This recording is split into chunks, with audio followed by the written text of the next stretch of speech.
Ben ritrovati gentili amici e amiche alla visione all'ascolto per quanto riguarda l'informazione su friulitv.net, dunque le ultimissime di cronaca dalle nostre parti. Innanzitutto è stato riaperto poco prima delle 13:30 il tratto dell'autostrada A4 tra Latisana e Portogruaro in direzione Venezia. Si sono conclusi i lavori di ripavimentazione del manto stradale avvenuti a seguito di un avvallamento di circa 10 centimetri verificatosi nell'ambito dei lavori per la costruzione della terza corsia. Da domenica 10 a mercoledì 13 la regione Friuli Venezia Giulia si presenta a Vinitali con 77 aziende vitivinicole della collettiva ERSA e una promozione unitaria all'insegna del marchio Io sono Friuli Venezia Giulia.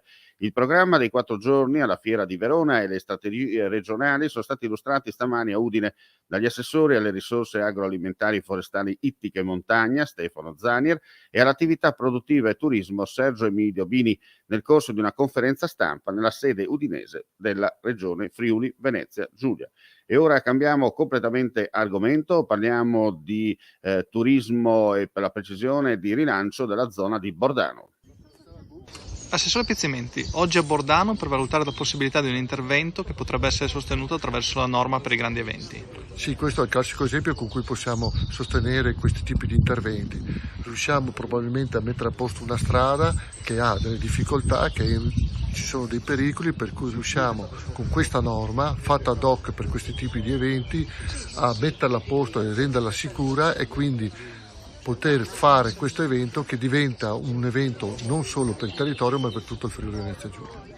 Assessore Zilli, oggi a Bordano per un sopralluogo al fine di riportare in questi territori eventi e manifestazioni internazionali che hanno un valore per tutta la comunità locale. Sì, abbiamo avuto contezza di una frana sulla strada che conduce alla vetta del monte dove appunto vi è l'area di volo per il parapendio, vi sono degli stavoli e questo per noi è stato un momento importante per renderci conto dell'entità, delle somme necessarie per il ripristino. L'obiettivo dell'amministrazione regionale è quello di garantire la fruizione della strada perché questa montagna e questo territorio hanno un valore enorme per il comprensorio dal punto di vista turistico e culturale e anche per le manifestazioni sportive quale appunto il campionato mondiale di parapendio che si è già disputato qui e che vogliamo possa essere di nuovo programmato per l'anno prossimo.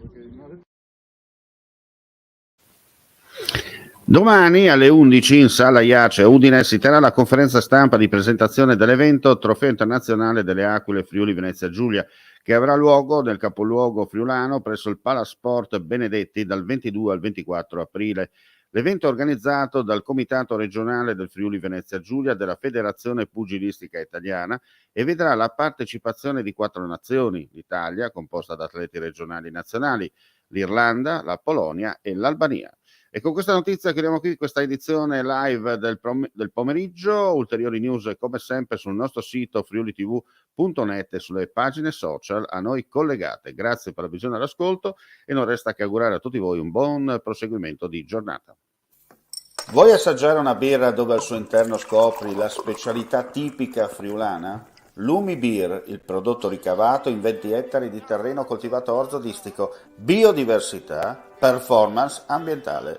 Lumi Beer nelle sue 5 versioni disponibili, 4 per consumo veloce e dissetante e la versione Magnum per intenditori. Lumi Beer si abbina a qualsiasi palato. Lumi Beer è un prodotto esclusivo Azienda Agricola Pancera, il buon seme, i buoni frutti.